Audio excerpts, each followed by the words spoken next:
When you think of skyrocketing brands like Aloe, Allbirds, or Skims, it's easy to credit their success to great products, sleek branding, and brilliant marketing. But here's the overlooked secret. The real magic lies in the engine behind the scenes, the business powering their business. For millions of brands, that engine is Shopify, making selling seamless for them and shopping effortless for us. Upgrade your business and get the same checkout Aloe Yoga uses. Sign up for your $1 per month trial period at shopify.com/retail, all lowercase. Go to shopify.com/retail to upgrade your selling today. Shopify.com/retail.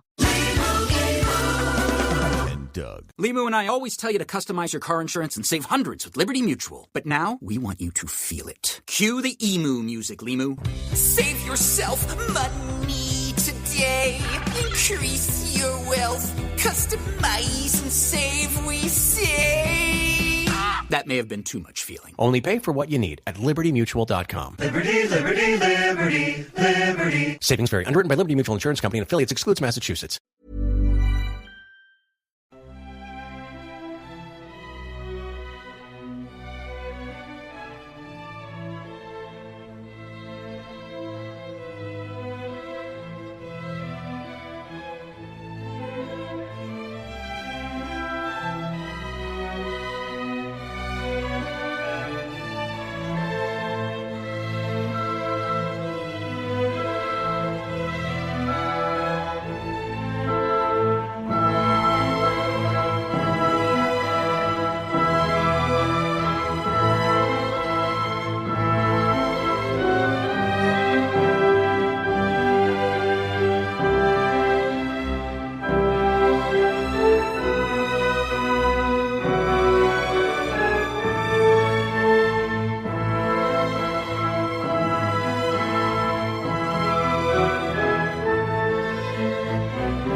Hi there, and welcome again to the Explaining History podcast.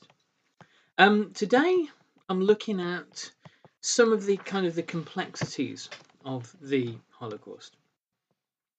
Of course, you know, they abound, and there are more complexities than there are plain and simple answers. But when we look at timescale of events, and we look at the genesis of the Holocaust, the sequence of events, it really kind of throws a spanner into simplistic interpretations. I'm looking again at Nikolaus Wachsmann's brilliant book, KL, the history of the Nazi camps. And his book encompasses the pre-war era, so it encompasses the longer story of the German concentration camps, which were distinct from the death camps during the war. So he writes about the death camps in the general government. So Poland was dismembered into East Prussia and the Warthegau, which were combined into Germany, and obviously the parts of occupied eastern Poland, occupied by the Red Army, and then the general government, which was the bit that the Nazis didn't want to absorb into the Reich, because it was going to be the racial dumping ground. It was a kind of administered as a colony, and it was actually the only place in Europe that was directly administered as a colony. Everywhere else was either under military occupation or run by collaborationist governments. So the general government has a particular role, and it's where the Poles, Jews, and Roma expelled from East Prussia and the Warthegau are dumped. And it's where the chief kind of sites of mass killing are. It was, I think, probably strategic in the views of the Nazis not to have sites of mass killing actually on German soil, where they could come under much closer scrutiny. So, Nikolaus Wachsmann writes, the genesis of the Holocaust was lengthy and complex. The days are long gone when historians believe that it could be reduced to a single decision taken on a single day by Hitler. This view, which was popular after the Second World War, and kind of understandable, because partly the archival evidence hadn't been uncovered then, and also it was after the Second World War, it seemed plausible that this terrible person would have just one day made a decision and gone with it, and perhaps even had a clearly thought through out mental map of the stages of the Holocaust and what to do. And it's because we are all in danger of what we call kind of teleological thinking, looking at the end result and working backwards and seeing a logical process, instead of seeing there being kind of chaos and confusion and forward movement and backward movement. And I mean, Ian Kershaw writes that Hitler would accelerate things at certain points and then be cautious at others, and try to wait for ideal circumstances to do particular things. A lot of what Hitler does is informal.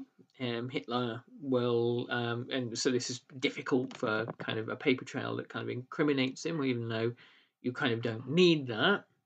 But there is a kind of an absence of signed documents. An awful lot of documents were destroyed at the end of the war, obviously. But he was very cautious about what he committed his signature to. He famously signed off on the T4 action, mass murder of disabled and mentally ill people. But he didn't. He tried to avoid any formal commitment in written term to mass killing or genocide. Instead, a lot of things were done informally. Often he would meet with his chief lieutenants at the Berghof, and on afternoon walks he might say to someone like Himmler or Eichmann or Heydrich, why don't you come and walk ahead with me, and we will talk about important matters. Where we can have privacy, we can not be overheard. And Hitler was there is this kind of theory of kind of cumulative radicalism, that the kind of the internal chaos and informality and backbiting in the regime, and the fact that Hitler pitted different ministers against one another, and the fact that it was difficult to see Hitler, it was difficult to get invitations to the Berghof, meant that ministers came up with ever more kind of radicalized proposals in order to kind of curry favor with him. And Hitler quite liked it like that. Now, this isn't to remove responsibility from Hitler, because he's the person who has sign-off. And when it came to particular policies, particular things that he was interested in specifically, often with some other things, he would just say, well, just go away and sort it out yourselves. But when it came to the question of what to do about the Jews, Hitler did have some sort of long-term vision. I think that's as bold as we can be. There would have been, had the war been won in Western Europe and then quickly won against the Soviet Union, I believe something approximating a Holocaust. What that would look like, hard to say. Would it have been mass expulsions from Europe to leave Europe's Jews in Siberia? Maybe. Would it have been using former British colonies or former French colonies to kind of warehouse Jews and let them die of malaria? Maybe. Would it have been mass industrialized killing like Auschwitz? Maybe. But what we do know is Auschwitz is the product of particular wartime circumstances. So we can talk about counterfactuals, but let's talk about what actually, in our timeline actually occurs. And Auschwitz, there is, again, another functionalist view, I think it's Hans Mommsen said there was a kind of a crooked road to Auschwitz, that it's not a clear path. It takes many twists and turns. And it's to do with, in large part, and Timothy Snyder in his book Bloodlands points this out, it's to do with the failure to conquer Russia. All of a sudden, the big vision of conquering Russia, creating Lebensraum, starving to get death 30 million Russians, that falls by the wayside because it's not achievable. And instead, in order to kind of salvage something from it, the thing you're going to do later on, the tidying up, racial tidying up job afterwards of getting rid of the Jews, that becomes key wartime priority, where previously it probably hadn't been. Previously it was a post-war priority. During the Second World War, the Nazi pursuit of the final solution moved from increasingly lethal plans for Jewish reservations to immediate extermination. There were several key periods of radicalization. The German invasion of the Soviet Union in June 1941 marked one such moment, as mass shootings of Jewish men of military age soon grew into widespread ethnic cleansing, with daily bloodbaths of women, children, and the elderly. At the end of 1941, some 600,000 Jews had been murdered across the newly conquered Eastern Territory.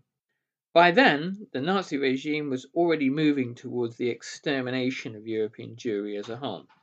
Autumn 1941 saw the first systematic mass deportations of Germany to the east, following Hitler's decision to remove all Jews from the Reich. Even though most of these victims were not yet murdered on arrival, it was clear that they would not live for long. At the same time, the slaughter of Jews expanded beyond the Soviet Union to Serbia and parts of Poland. Meanwhile, plans were made for several regional gassing facilities on occupied Polish and Soviet soil, targeting Eastern European Jews, especially those judged unfit for work. Chełmno and Wartegau, the western Polish territory incorporated into the Reich, was the first death camp to start up. So I was wrong. Okay, I hold my hands up. On territory incorporated from Poland into the Third Reich, there was one death camp, and it was Chełmno, and Chełmno is in the Wartegau. So there you go. There you go.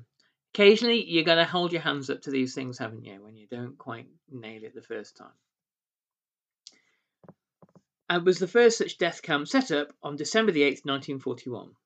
Within 4 months, more than 50,000 people, mostly Polish Jews, from the Łódź ghetto, some 40 miles away, were murdered here in gas vans. Farther east, in the general government, construction of the first stationary extermination camp at Belzec began in early November 1941, followed by the establishment of a second death camp at Sobibor from February 1942. It was around this time, writes Nikolaus Wachsmann, that the genocidal program was being finalized. From late March 1942, deportations from Western and Central Europe slowly expanded, with the first transports of selected Slovakian and French Jews to occupied Poland. SS managers started to prepare a comprehensive plan. This is obviously post-Wannsee conference. A comprehensive plan for Europe-wide deportations, which was launched from July 1942. Meanwhile, the killing in Eastern Europe intensified too. In the occupied Soviet Union, ghetto clearances and massacres were stepped up, and in the occupied Poland too, more and more regions were pulled into the inferno. The perpetrators moved with great speed, emptying one ghetto after another. According to Nazi figures, of the 2 million Jews who had once lived in the general government, just 300,000 were still alive at the end of 1942. Most Jews murdered in the general government in 1942 died in 3 new camps. Mass extermination at Belzec started in March, followed by Sobibor in early May. Around the same time, construction began in a third camp, Treblinka, in the north of the general government, which was set up primarily for the murder of Jews from the Warsaw Ghetto and operated from late July. In historical literature, the mass extermination of Jews in the general government is commonly referred to as Operation Reinhard. And these 3 camps, the Reinhard camps, after a Nazi code word chosen in memory of Reinhard Heydrich, who was assassinated in the summer of 1942. However, this terminology is misleading. The Nazi authorities did not restrict the code name Operation Reinhard to Belzec, Sobibor, and Treblinka, but applied it also to the extermination of Jews and the plunder of their property at SS concentration camps in Auschwitz and Majdanek, the two KL operating simultaneously as death camps. Auschwitz has a dual role. Okay, somewhere like Sobibor is a very small site because nobody survived, and nobody was meant to live at all there.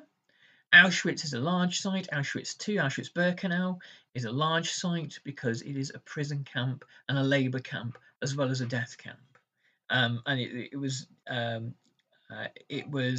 obviously there was obviously a Auschwitz I site in the town of Oswiecim, where which was originally a Polish cavalry barracks and was mainly for Polish political and civil society prisoners. When you think of skyrocketing brands like Aloe, Allbirds, or Skims, it's easy to credit their success to great products, sleek branding, and brilliant marketing. But here's the overlooked secret.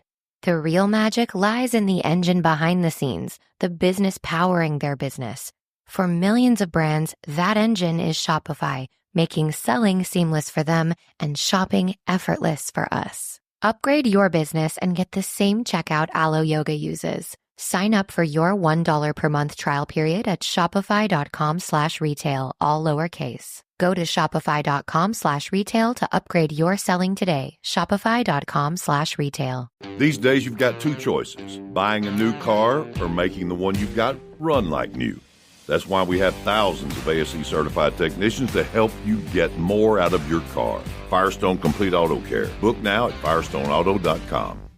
This episode is brought to you by Nordstrom. When fall is finally here, you're ready for a wardrobe refresh. And Nordstrom has you covered with the best of fall fashion. Stay ahead of the hottest trends and discover new favorites from top brands like Reformation, Veronica Beard, Favorite Daughter, Free People, Mango, Madewell, and more. And the best part, free shipping, free returns, and easy in-store pickup. So get ready to shop in stores on Nordstrom.com or download the Nordstrom app today.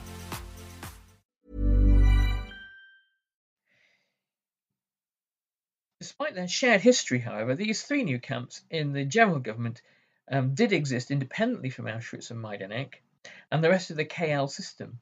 And to signify their distinctiveness, Belzec, Sobibor, and Treblinka will be referred to here as the Globochnik camps, after the SS and police leader in the Lublin district, Odilo Globochnik.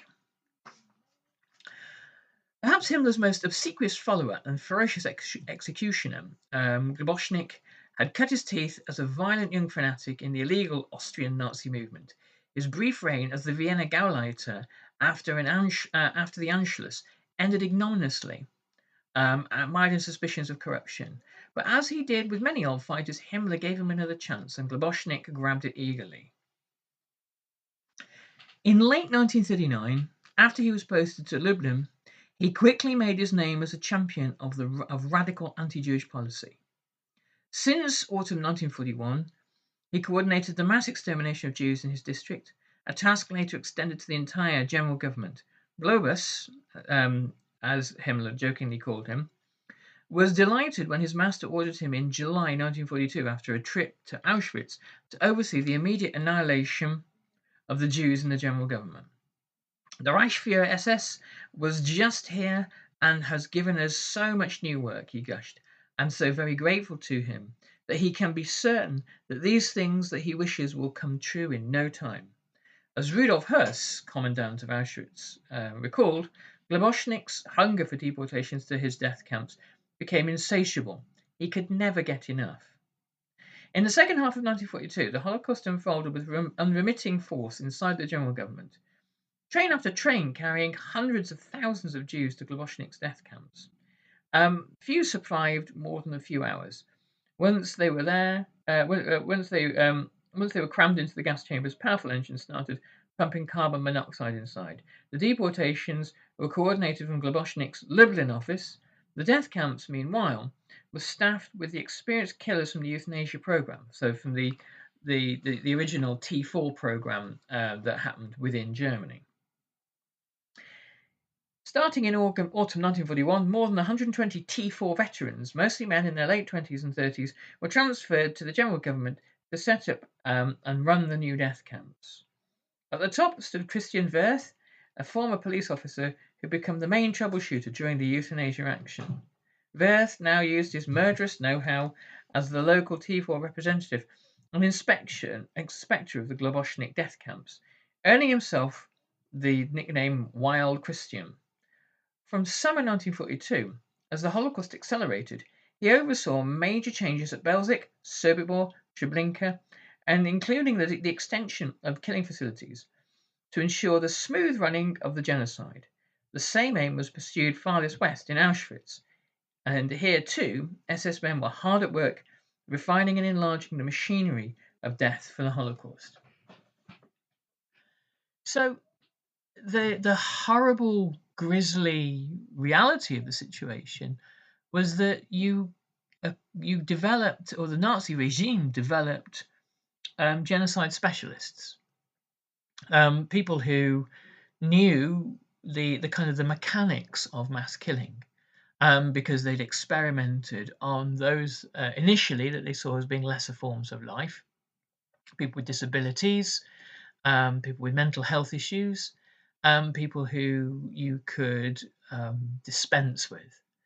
And there's a fascinating insight in The Third Reich at War by Richard J. Evans of a trip made by Himmler to Finland. And Finland had a total population, Jewish population of several hundred, a tiny, tiny number of people. And Himmler was insistent, we must have them. They must be deported. And the logic of this, to take time out of the war itself to fly to Finland to capture and have deported several hundred Jews, was that one Jew left living was too many, and this dials back into the kind of the racial taxonomy of Nazism. That the Jews were not even in this kind of racial taxonomy. They weren't even considered by Hitler to be part of it. They were, with the Aryans at the top and the lesser races below. They were, in fact, apart from nature. As rootless cosmopolitan peoples, they had no nation and they have no biological destiny anywhere. They are sort of not included in nature. They are not so much inferior as they are an existential threat in the eyes of the Nazis to Western civilization and Nazi Germany. And in the eyes of Himmler, by the time the Holocaust was in full swing, they would be an existential threat, a further existential threat, because they would seek vengeance. And what Himmler believed he was doing was securing the future of the Reich by dispatching tomorrow's enemies. Of course, with kind of ignorant, violent, brutish, sociopathic human beings like Globoschnik, it becomes difficult. I mean, I know Gita Sereni wrote a famous book about Franz Stangl and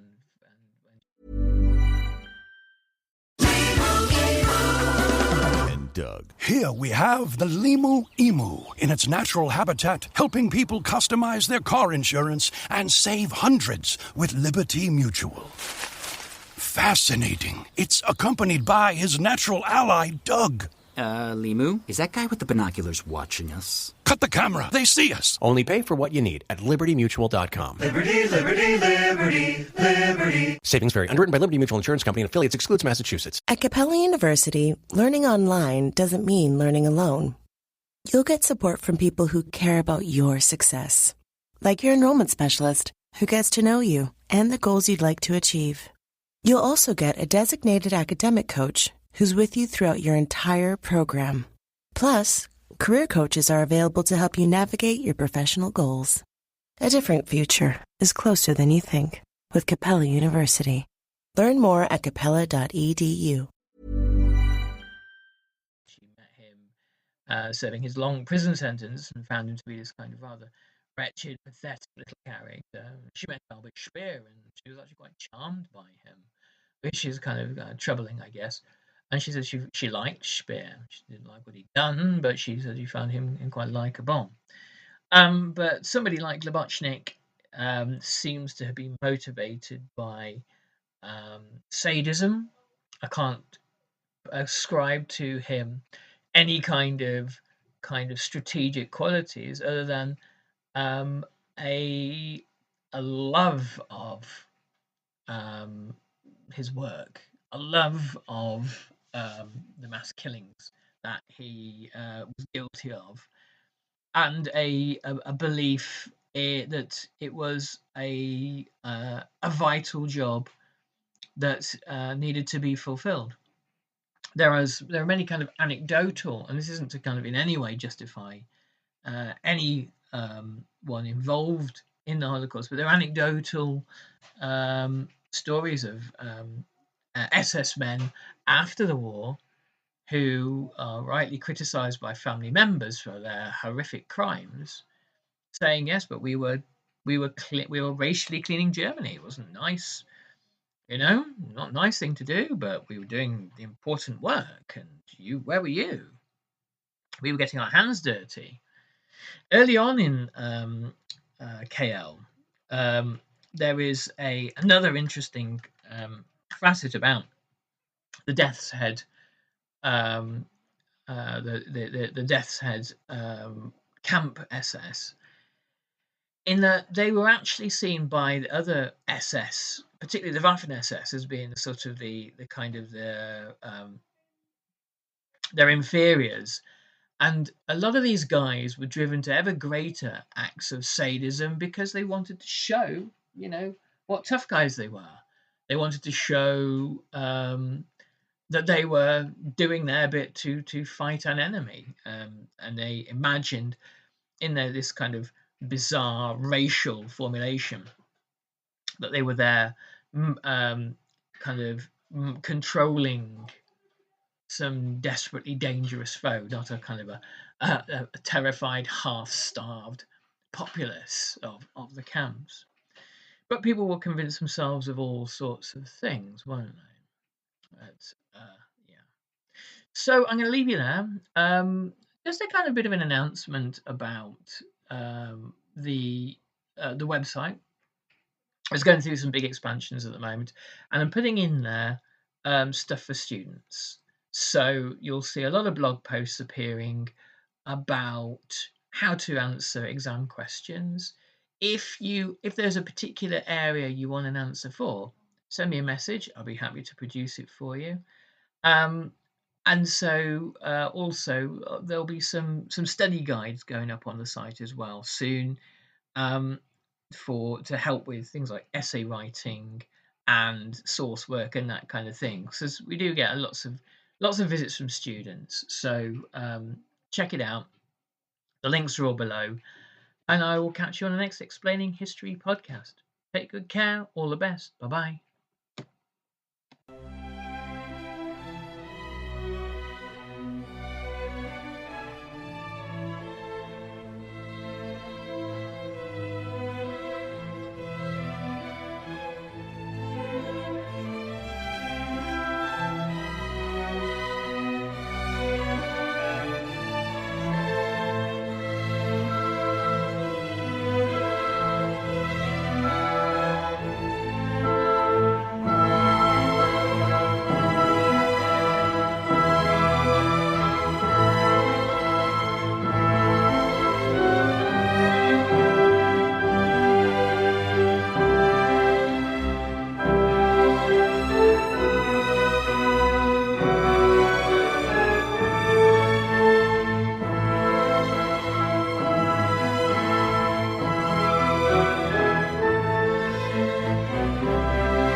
Doug. Here we have the Limu Emu in its natural habitat, helping people customize their car insurance and save hundreds with Liberty Mutual. Fascinating. It's accompanied by his natural ally, Doug. Limu, is that guy with the binoculars watching us? Cut the camera. They see us. Only pay for what you need at libertymutual.com. Liberty, liberty, liberty, liberty. Savings vary. Underwritten by Liberty Mutual Insurance Company and affiliates. Excludes Massachusetts. At Capella University, learning online doesn't mean learning alone. You'll get support from people who care about your success, like your enrollment specialist who gets to know you and the goals you'd like to achieve. You'll also get a designated academic coach who's with you throughout your entire program. Plus, career coaches are available to help you navigate your professional goals. A different future is closer than you think with Capella University. Learn more at capella.edu. Thank you for listening to this episode of Explaining History. This podcast is an independent production, and it's listener support that keeps these conversations going week after week. If you find value in the show and want to help cover the costs of research and production, please consider making a contribution. You can join our community on Patreon or make a one-off donation. Just follow the links in the show notes for this episode. Every bit of support is truly appreciated.